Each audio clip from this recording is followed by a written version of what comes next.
अस्सलामु अलैकुम रहमतुल्लाहि व बरकातुहू।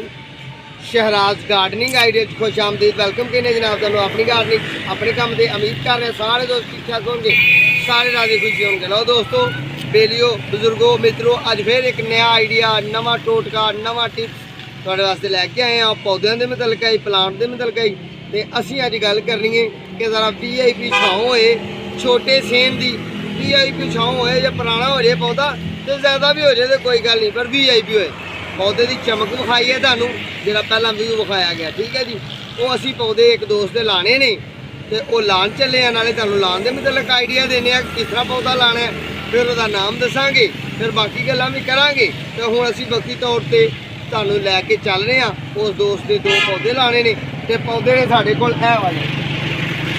ठीक है जी, ये पौधे ला के तो फिर इन्हों का नाम दसांगे। छाँव इन्हों की बड़ी घनी बनती है जिस तरह कि तुसीं पहला देखिया पौधे तुहानू विखाए गए ने, मजीद भी इंशाल्लाह विखाने की कोशिश करांगे। चलने हैं जनाब असीं। लो भाई दोस्तों, असीं आ गए हैं पौधा लाने वास्ते जिस तरह कि तुहानू दसिया कि VIP घनी छाँव वाला पौधा। ठीक है जी, तो इत्थे लाने असीं पौधा। ये जनाब इन्हों के ना गली का इंटरेस्ट है तो इधर उधर मार दो जी गेट वालों कुछ कैमरा, यानी कि ये इन्हों का डेरा नमा जगह है तो घर है ना, तो बाहर इन्हों का माइंड बनया कि इतने पौधे 2 लाने चलो कुर्सियां डाह के जो कोई बाहरों दोस्त भुगताने भुगतोने हो किसी ने टाइम दे रहे हैं बाहर का तो अं उन्होंने को बैठ के इतों ही पार्क कर दिए। घनी छाँव वाला पौधा लाने ला के तो इंशाल्लाह तुहानू विखाने बिस्मिल्लाहिर्रहमानिर्रहीम। इतने पहले भी 200 पौधे लगे सन, पर तुहानू पता साढ़े पंजाब का मामला की ने कि जानवर लोग खुले छड़ छड़ते हैं तो औखा खू जाते हैं। जे साढ़े दोस्त साम करनगे तो इंशाल्लाह पौधा सोहना रहेगा। अल्लाह तो होगा।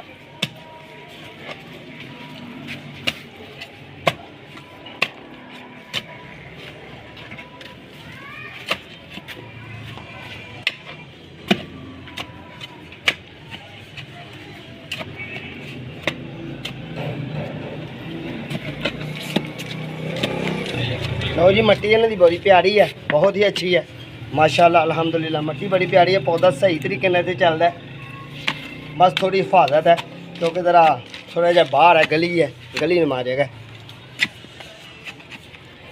लो भी दोस्तों, इस तरह नहीं खड्डा मारांगे, थोड़ी जी जगह नरम रखांगे थल्लों कि ताकि यदी जड़ जी है ना आसानी नाल फैल जाए।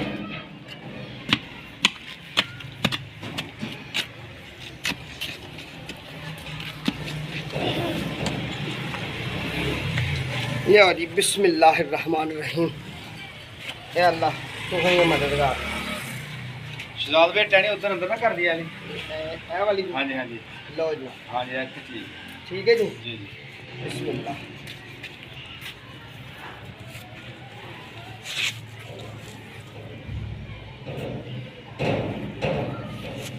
शहजाद भाई पानी भी पा सकने हुण? जी बिल्कुल पानी पाओ जी। काका पानी लिया पर पानी लियाओ जी, पानी पाने आ। लो जी दोस्तों, इनू बहुत असीं दबाना नहीं, यह जरा तुम खुराक लेंदा आहिस्ता आहिस्ता आहिस्ता आहिस्ता इन थोड़ा ऊपर भी करना चाहिए। असीं मट्टी होर पा के आने वाले वक्त सीन उच्चा करिए तो पौधा मरदा नहीं, बहुत देर भा रहिंदा अल्लाह के हुक्म नाल इंशाल्लाह इंशाल्लाह। एक रख दिता तो भाई उन्होंने सवाल है कि ये जी किन्नी देर च किन्ने के टाइम च एक कद कढ़ेगा। ये जी जे खुराक इन अच्छी मिले तो पौधा इन्ना जो ना साल के इंशाल्लाह हो जाएगा, बहुत जल्दी ग्रोथ करता है जे जानवर वगैरह इनू ना खान। काफ़ी हो गया पुत्र पानी बंद कर बंद करो। लो जी, पानी एक नू ला के असीं पा दिता है, दूसरा ये मुतबादल दूसरी जगह लावांगे असीं। लो जनाब, दूसरा पौधा भी असीं इत्थे लाने हैं, थोड़ा दीवार नाल 1.5 फुट की दूरी है तो बड़ा ही प्यारी जगह बनी हुई है माशाल्लाह। अगे भी इन्होंने इत्थे पौधे सन तो वो सन छोटे फ्लावर वाले डेकोरेशन वाले, वो इन्हें तलफ कर दिते ने। तो हुण इन्हां दा माइंड जेन ये बनया कि ज़रा सोहनी बड़ी छाँव होए, ग्रीनरी होए, ज़रा दरवाजे के अगे तो सोहना लगेगा। लो जी, यह असीं पारने आ, प्लास्टिक का छापर है साडा तो ये उंज वैसे भी जोर हो गया था, यानी कि पौधा तो ये तैयार किया ना असीं, ਇਹਦਾ जोर हो गया। ये असीं ला देने बिस्मिल्लाहिर्रहमानिर्रहीम। लो जी, यह पौधा असीं ला दिता।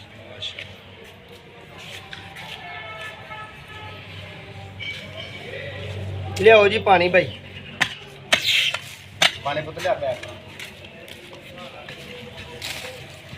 मुर्गा मुर्गा नहीं प्याज बिस्मिल्लाहिर्रहमानिर्रहीम। अल्लाह साडा जिहड़ा काम करने वाला सी ऐसा कर देता है। ये जी जान पाना इंसानियत वास्ते मुफीद बनना सोने रब तेरे काम ने। लो जी ये पौधे का नाम है ब्लैक फाइकस, काली फाइकस। इनू काली भी कहते हैं, ब्लैक भी कहते हैं।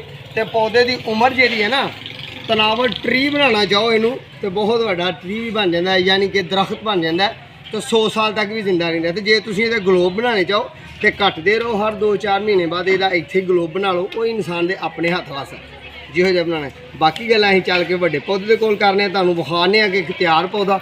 तो इंशाल्लाह उम्मीद करने कि तुहानूं अच्छी रहेगी। साडे नाल रहना, साडे चैनल नूं सबसक्राइब करना है, बैल आइकॉन दे बटन दबाना है, दोस्तां नाल शेयर करना है। वीडियो साडी आखिर तक देखियो। बाकी मामला असीं चल के दूसरे पौधे ते कर।